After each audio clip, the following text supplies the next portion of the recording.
കാരണം നമുക്ക് ആകെ അറിയുന്നത് നമ്മൾ ഇന്റിമേറ്റ് ആയി നമ്മൾ കുറച്ച് ക്ലോസ് ആയിരിക്കുന്ന ഈ ഒരു ഹസ്ബൻഡിനോടായിരിക്കും. വിവാഹം കഴിഞ്ഞ് 17 വയസ്സെന്ന് ഒരു മെച്യൂരിറ്റി എന്ന് പറഞ്ഞാൽ എന്താണെന്ന് പോലും അറിയാത്തൊരു പ്രായത്തില് നമ്മള് വേറൊരു വീട്ടില്, അതായത് എനിക്ക് കംഫർട്ടബിൾ ആയിട്ടുള്ളത് എൻ്റെ അത്ത, എൻ്റെ അമ്മ, എൻ്റെ ആങ്ങളമാര്, ഇതേ നമ്മൾ കണ്ടിട്ടുള്ളൂ. തികച്ചും ആരാണ് എന്താണ് ഒന്നും അറിയാത്തൊരു വീട്ടിലേക്ക് നമ്മൾ കയറി പോവാണ്. ഒരുപാട് ഈ പ്രതീക്ഷകൾ എല്ലാവരും പറയുന്ന പോലെ നമ്മളിങ്ങനെ ചിന്തിക്കും, ഒരു പെണ്ണിന്റെ വിവാഹം എന്നൊക്കെ പറഞ്ഞു കഴിഞ്ഞാല് നന്നായി ഒരുങ്ങുക, നല്ല ആഭരണങ്ങളൊക്കെ കിട്ടും, പുതിയ ഡ്രസ്സ് കിട്ടും, ഇനിയിപ്പോ വിവാഹം കഴിഞ്ഞാല് കുറെ ടൂറൊക്കെ പോവാം. ഇതൊക്കെ നമ്മൾ അറിയുന്നുള്ളൂ, കാണുന്നുള്ളൂ. പക്ഷെ യഥാർത്ഥ ജീവിതം എന്ന് പറഞ്ഞു കഴിഞ്ഞാൽ അതല്ല. അതിനകത്ത് വേറൊരു സംഭവമാണ്, വേറൊരു ലോകമാണ്. പിന്നെ അങ്ങോട്ട് ഭാരങ്ങളും പ്രാരാബ്ദങ്ങളും നമ്മളിലേക്ക് ഇങ്ങോട്ട് വരികയാണ്. അതുവരെയും ഒരു കൊച്ചു കുട്ടിയായിട്ടിരുന്നാൽ നമ്മള് ആ വീട്ടിൽ അവരെ സംബന്ധിച്ചിടത്തോളം അവർക്ക് മരുമോളാണ്. പിന്നെ നമ്മുടെ ഹസ്ബൻഡിന്റെ ഏജ് എന്താണോ ആ ഏജാണ് നമ്മളെ അവര് കാണുന്നത്. പക്ഷെ നമുക്കതറിയില്ലല്ലോ. ചിലരൊക്കെ വന്നിട്ട് നമ്മളെക്കാളും വലിയ ആൾക്കാരൊക്കെ വന്നിട്ട് അമ്മായി, ആന്റി എന്നൊക്കെ വിളിക്കുമ്പോൾ ഞാൻ ആദ്യമായിട്ട് അങ്ങനത്തെ വിളികൾ കേൾക്കല്ലേ. പക്ഷെ അതൊന്നും നമുക്കൊരു പ്രോബ്ലം ആയിരുന്നില്ല. ഈ ഹസ്ബൻഡ് വിട്ടു പോകുമ്പോ ആ വീട്ടിൽ നമ്മള് അവസ്ഥപ്പെടുന്ന ഒരു ഒറ്റപ്പെടലുണ്ട് ഈ ഭൂമിയില്. അത് ഈ വഴിയിലൂടെ കടന്നുപോയ പെൺകുട്ടികൾക്ക് മാത്രമേ മനസ്സിലാവുള്ളൂ. അല്ലാത്തവർക്ക് ജസ്റ്റ് സ്റ്റോറി, എന്താ ഇപ്പൊ ഇവള് എന്തൊക്കെയാ പറയണെന്നുള്ളത് തോന്നാം. പക്ഷെ ഞാൻ പിന്നെ അങ്ങോട്ട് അല്ലാതെ ഒരു മാനസികമായിട്ടും ഒറ്റപ്പെടല് അതായത് എന്റെ വീട്ടിലിരിക്കുന്ന ഒരു ഇതല്ലല്ലോ. ഓക്കെ. അപ്പൊ അതിനുശേഷം അദ്ദേഹം അങ്ങനെ 63 ദിവസം കഴിഞ്ഞപ്പോൾ അദ്ദേഹം ഗൾഫിലേക്ക് പോയി, ജോലിക്കായിട്ട് ഗൾഫിലേക്ക് പോയി. പിന്നീട് അങ്ങോട്ട് എപ്പോഴാ തിരിച്ചു വരുന്നത് എന്ന് പറഞ്ഞിട്ട് കാത്തുനിന്ന്, അതായത് നമ്മുടെ വീട്ടിലേക്ക് എന്നാ ഒന്ന് പോവാ വെയിറ്റ് ചെയ്തിരിക്കും. ഇവിടെ 15 ദിവസം, അവിടെ 10 ദിവസം, അല്ലെങ്കിൽ ഇവിടെ 20 ദിവസം, അവിടെ ഹസ്ബൻഡിന്റെ വീട്ടിൽ 20 ദിവസം നിക്ക, 10 ദിവസം അമ്മയുടെ വീട്ടിൽ.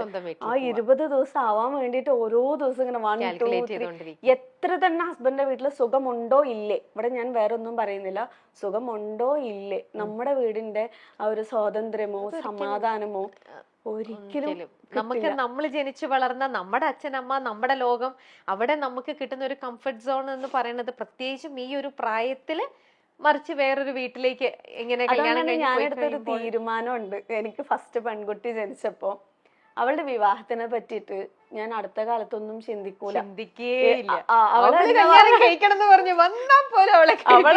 ഞാൻ പറയും ഒരു പരിധി വരെ നീ എനിക്കിപ്പൊ കെട്ടണം എന്ന് പറഞ്ഞു വന്നാലും ഞാൻ വിടൂല. നീ സ്വാതന്ത്ര്യത്തോടെ ജീവിക്കാം. മോളെ എപ്പൊ കല്യാണം കഴിപ്പിക്കണം എന്നാണ് നിങ്ങൾ? ഞങ്ങൾ ഇന്നലെ ഫുള്ള് അതായിരുന്നു ചർച്ച. ഞങ്ങളുടെ അതായത് ചെക്കൻ മാത്രം സെറ്റ് ആയിട്ടില്ല, കല്യാണത്തിന്റെ എല്ലാ ചർച്ചകളും ഗുലാബി, മെഹന്തി എല്ലാം സെറ്റ് ആയി. എത്ര വയസ്സായി? ആകെ 16 ആയിട്ടുള്ളൂ. അപ്പൊ ഞാൻ പറഞ്ഞു ഇതൊക്കെ നമുക്ക് ചർച്ച ചെയ്യാം, കേൾക്കാനൊക്കെ നല്ല സുഖമാണ്. പക്ഷെ 24 വയസ്സായിട്ട് നമുക്ക് മതി. അത്രയും മതി. അത്രയും കാലം നീ സ്വാതന്ത്ര്യത്തോടെ, ആരെയും പേടിക്കാതെ, ആരെങ്കിലും എന്നെ എന്തെങ്കിലും പറയോ അല്ലെ എന്നെ എന്തെങ്കിലും ചെയ്യോ, ഞാൻ ചെയ്യുന്നത് ശരിയാണോ, ഞാൻ ചെയ്തത് തെറ്റാണോ, അല്ലെങ്കിൽ എനിക്കൊരു ഗുഡ് സർട്ടിഫിക്കറ്റ്, മരുമോള് നല്ല മരുമോളാണ് എന്നുള്ള പേര് കിട്ടാൻ വേണ്ടിയിട്ട് സ്വന്തം എന്താ പറയാ സ്വാതന്ത്ര്യം കളഞ്ഞിട്ട് ജീവിക്കാത്ത ഒരു അവസ്ഥ എനിക്ക് നിനക്ക് തരണം എന്ന് യാതൊരു നിർബന്ധവും ഇല്ല. സ്വാതന്ത്ര്യത്തോടെ ജീവിക്കും. അതുവരെ ഈ കിട്ടാം ഒരു പരീക്ഷണമാണ് വിവാഹം. ഭർത്താവ് എന്ന് പറഞ്ഞാലും ഒരു പരീക്ഷണം, നമ്മുടെ തലവരെയാണ് അല്ലേ? ശരിക്കും നമുക്ക് യോജിച്ച ഒരാളെ കിട്ടുമോ ഇല്ലയോ, അത് ലവ് മാരേജ് എത്രയോ എണ്ണം നമ്മൾ ഫെയിലിയർ ആയിട്ട് കാണുന്നു, അറേഞ്ച്ഡ് മാരേജും അതുപോലെ തന്നെ. എന്നാൽ ഇതിലൊക്കെ തന്നെ നല്ലതുകൊണ്ട് ഇതെല്ലാം ദൈവം നമുക്ക് വിധിച്ചിരിക്കുന്നത് നല്ലത് അനുഭവിക്കാനുള്ള യോഗമാണെങ്കിൽ നല്ല രീതിയിലേക്ക് വരും. അപ്പൊ ഞാൻ പറയാം അതൊരു പരീക്ഷണമാണ്. അപ്പൊ അതുവരെയും നിനക്ക് ബേസിക് ആയിട്ട് വേണ്ട കാര്യങ്ങള് നേടിയെടുക്കുക. കാരണം നമ്മുടെ കയ്യിൽ അത്രയും സ്ട്രോങ് ആയിട്ടുള്ള ഒരു സംഭവം ഉണ്ടെങ്കിൽ പിന്നെ ഞാൻ അനുഭവിച്ച അത്രയും കാര്യങ്ങൾ സ്ട്രഗിൾ അനുഭവിക്കേണ്ടി വരില്ല. സോ അത്രയും ഫ്രീഡം ആയിട്ട് നടന്നോളൂ. അതിനുശേഷം നമുക്ക് ചിന്തിക്കാന്നുള്ളതാണ് എന്റെ ഒരു കോൺസെപ്റ്റ്. പിന്നെ ആള് അങ്ങനെ അദ്ദേഹം പോയി ഇങ്ങനെ 20 ദിവസം എണ്ണി കാത്തിരുന്ന് 10 ദിവസം അങ്ങനെ നിൽക്കുന്ന ഒരു അവസ്ഥ. ചില സമയം പനി വരാനൊക്കെ വേണ്ടിട്ട് ആഗ്രഹിച്ചിട്ടുണ്ട്, വീട്ടിലേക്ക് പോവാൻ, എങ്ങനെയെങ്കിലും ഒന്ന് വീട്ടിലേക്ക് പോവാൻ. പനി വന്നു കഴിഞ്ഞാൽ എന്തായാലും വീട്ടിലേക്ക് പോകണല്ലോ, അങ്ങനെ ചിന്തിച്ച ദിവസങ്ങൾ വരെ ഉണ്ട്. അപ്പൊ അതാ ഞാൻ പറഞ്ഞത്, നമ്മുടെ മക്കൾക്ക് അങ്ങനത്തെ ഒരു അവനവന്റെ വീട്ടിലേക്ക് വരാൻ മറ്റുള്ളവരുടെ എന്തെങ്കിലും വേണം, കിട്ടിയിട്ട് വേണം എന്ന് ആഗ്രഹിക്കുന്ന ആ ഒരു സംഭവം വേണ്ട, മനസ്സിലായി എന്ന്. അതുകൊണ്ടാണ് എനിക്ക് അങ്ങനെ തോന്നിയത്. പിന്നെ ആള് ഒരു 11 മാസം കഴിഞ്ഞിട്ടാണ് വരുന്നത്.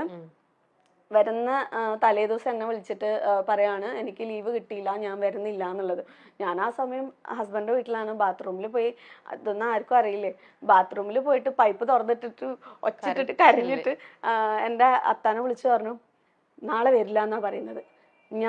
എനിക്കിനി ജീവിക്കണ്ട, എനിക്ക് പറ്റൂല, എനിക്കിനി ഇങ്ങനെ മുന്നോട്ട് പോകാൻ പറ്റൂല, ഞാൻ നാളെ തന്നെ വീട്ടിലേക്ക് വരും, എനിക്ക് പറ്റൂല എന്നൊക്കെ പറഞ്ഞാൽ ഭയങ്കര കരച്ചിലായിരുന്നു. അപ്പോൾ എൻ്റെ അത്ത പറഞ്ഞു ഓക്കെ ഓക്കെ ശരി ശരി, നീ കരയാതെ, നമുക്ക് ആലോചിക്കാം, നമുക്ക് എന്താ വേണ്ട തീരുമാനിക്കാം.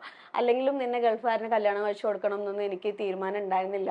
നമ്മൾ പറഞ്ഞതല്ലേ, ആള് വന്നു കഴിഞ്ഞാൽ അവിടെ ഷോപ്പ് ഇട്ട് കൊടുക്കുക, അതാണല്ലോ നമ്മുടെ പ്ലാൻ, അതൊക്കെ ഞാൻ ശരിയാക്കി തരാമെന്ന് പറഞ്ഞിട്ട് അത്ത അങ്ങനെ പറഞ്ഞിട്ട് അന്ന് സമാധാനിപ്പിച്ചു. പിന്നെ നോക്കിയപ്പോൾ ആള് വരുന്നുണ്ട്, വെറുതെ നമ്മളെ ഒന്ന് കളിപ്പിക്കാനും വേണ്ടിയിട്ട് പറഞ്ഞതാണ് എന്നുള്ളത് മനസ്സിലാവുന്നത്.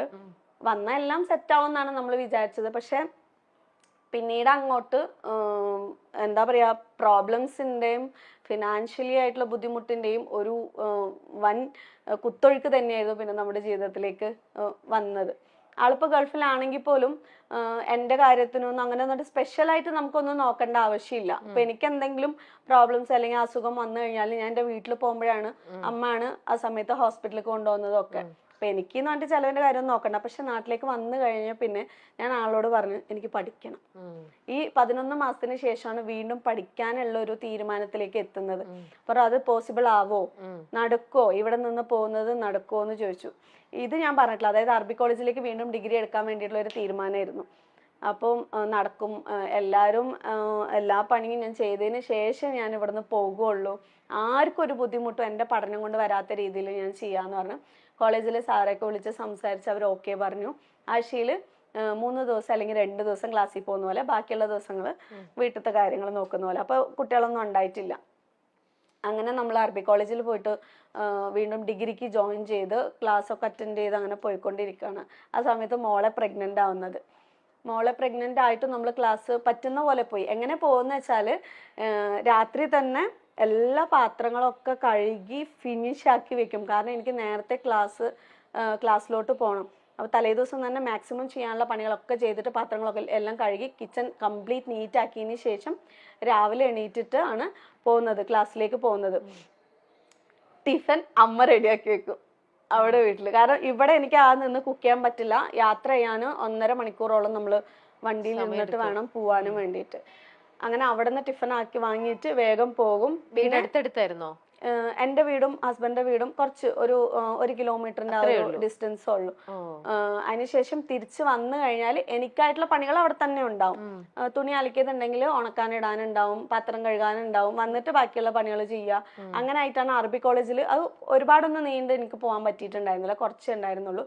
പിന്നെ അതിനുശേഷം പിന്നെ അത് വിട്ടു, നമുക്ക് നടക്കൂല എന്നുള്ളത് മനസ്സിലായിട്ട് അത് അവിടെ ഡ്രോപ്പ് ചെയ്തിട്ട് ഫസ്റ്റ് പ്രസവം കഴിഞ്ഞു. മോളെ പ്രഗ്നന്റ് ആയിരിക്കുന്ന സമയത്ത് അതുപോലെ ഒത്തിരി പ്രയാസങ്ങൾ അനുഭവിച്ചിട്ടുണ്ടായിരുന്നു.